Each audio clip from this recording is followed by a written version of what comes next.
दोस्तों, अगर आपने मेरा चैनल सब्सक्राइब नहीं किया तो चैनल सब्सक्राइब कर दीजिए, बेल आइकन की घंटी पर प्रेस कर दीजिए ताकि आपको इस तरह की वीडियो मिलती रहें।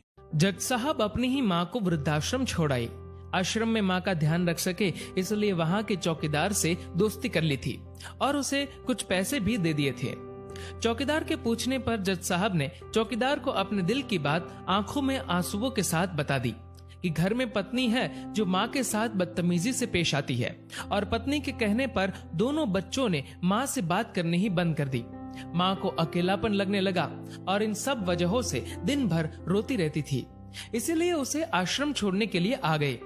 तो चौकीदार ने कहा, जज साहब, आपके सामने सारे सबूत थे कि कौन सही और कौन गलत है, लेकिन अपनी ही माँ के साथ न्याय नहीं कर पाए तो औरों के साथ क्या न्याय करते होंगे आप। ये बात जज साहब के दिल को चुभ गई। चौकीदार की इतनी सी बात का इतना असर हुआ कि 2 रात नींद नहीं आई, 2 दिन से खाना नहीं खाया और कोर्ट भी नहीं गए। ऐसा लग रहा था जैसे एक चौकीदार ने जज साहब की दुनिया हिला दी हो।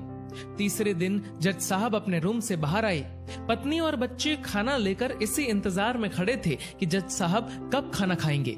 अभी जज साहब ने एक कागज पत्नी को और 2 अलग अलग कागज अपने बच्चों के हाथ में थमा दिए। कागज की एक लाइन पढ़ी तो पत्नी के हाथों में से थाली गिर गई।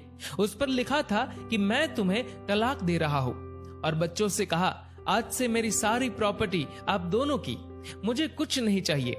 बच्चों ने उन्हें जबरदस्ती कुर्सी पर बिठाया, हाथ जोड़कर पैरों में गिरकर इन सब का कारण पूछा तो आंखों में आंसुओं के सैलाब के साथ जज साहब बोले कि मैं मेरी 65 वर्ष की माँ को आश्रम छोड़ के आया हूँ, अनजान लोगों के भरोसे छोड़ के आया हूँ, और आप सब कारण पूछ रहे हैं। हम लोगों को शर्म आनी चाहिए। रोज मेरे कोर्ट से आने के बाद माँ रोती थी कि बेटा प्लीज मुझे वृद्धाश्रम में शिफ्ट कर दो। आप में से किसी ने भी माँ से सीधे मुंह बात नहीं की, और ये भी भूल गए कि जिस जज को आज पूरा शहर सलाम करता है, उसी जज को बनाने में उस माँ का कितना बड़ा रोल है। कभी दूसरों के घरों में काम करने जाती तब भी मुझे अकेला ना छोड़ती थी। ऐसी भगवान समान माँ को मैंने आश्रम में छोड़ दिया, और वो भी ऐसे लोगों के भरोसे जिन्हें ये तक नहीं पता कि माँ को क्या बीमारियां है। खुद को कोसते हुए जज साहब कहते हैं, दूसरों पर फैसले सुनाने वाला आज मैं खुद हार गया। मैं जज नहीं बल्कि गुनहगार हूँ, और मैंने जो गुनाह किया है वो शायद कानून तो माफ कर देगा, लेकिन ईश्वर के कोर्ट में वो कभी माफ नहीं होगा। ये कहते हुए जज साहब बोले कि अब मैं अपने पापों का प्रायश्चित करने जा रहा हूँ। मैंने अपना सब कुछ आप लोगों को सौंप दिया है, और अब अपनी माँ के साथ आश्रम में रहूंगा और उनकी सेवा करूंगा। पत्नी से जज साहब ने कहा कि याद रखना, आज तुमने उस माँ को आश्रम भिजवाया, तुम भी एक माँ हो, कल तुम्हें भी कोई आश्रम भेजेगी, तब तुम्हें मेरे इन शब्दों का अर्थ सही मायने में समझ आएगा। ये बोलकर जज साहब आश्रम के लिए चल दिए। आधी रात को चौकीदार भी जज साहब को देखकर चौंक गया। आश्रम के अंदर दाखिल हुए तो देखा माँ सो रही थी। करीब जाकर देखा तो पूरे परिवार की तस्वीर से लिपटकर रोते हुए माँ सो गई थी।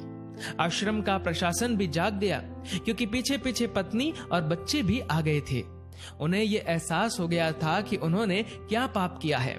तभी आश्रम की एक कर्मचारी बोली, हम इन्हें आपको नहीं सौंप सकते, क्या पता कल आप इन्हें मार दो तो। ये सुनते ही जज साहब की पत्नी को दिल में बहुत दर्द हुआ। वो बोल उठी कि मैडम जी, शायद हमारे हाथों बहुत बड़ा पाप हुआ है, मानते हैं, लेकिन अब हम इन्हें मारने नहीं, इन्हें एक नया जीवन देने आए हैं। आश्रम के सभी बुजुर्गों की आंखों में आंसू थे, सब के सब रो पड़े। खुशी के आंसुओं के साथ माँ को घर ले आए, लेकिन वही आश्रम में अनेक आंखें ऐसी थी जो किसी ना किसी का इंतजार कर रही थी। माँ, तेरा कर्ज मुझसे अदा क्या होगा, तू अगर नाराज है तो खुश मुझसे खुदा क्या होगा। दोस्तों, इस कहानी को लेकर आपकी क्या राय है, नीचे कमेंट करके जरूर बताएगा। और दोस्तों, अगर आपको ये वीडियो पसंद आए तो इस वीडियो को लाइक करेगा और ज्यादा से ज्यादा लोगों तक शेयर करेगा। और ऐसे ही और भी इंस्पिरेशनल वीडियोस के लिए सब्सक्राइब करें हमारे यूट्यूब चैनल को और फेसबुक पर फॉलो करें हमारे पेज को। धन्यवाद।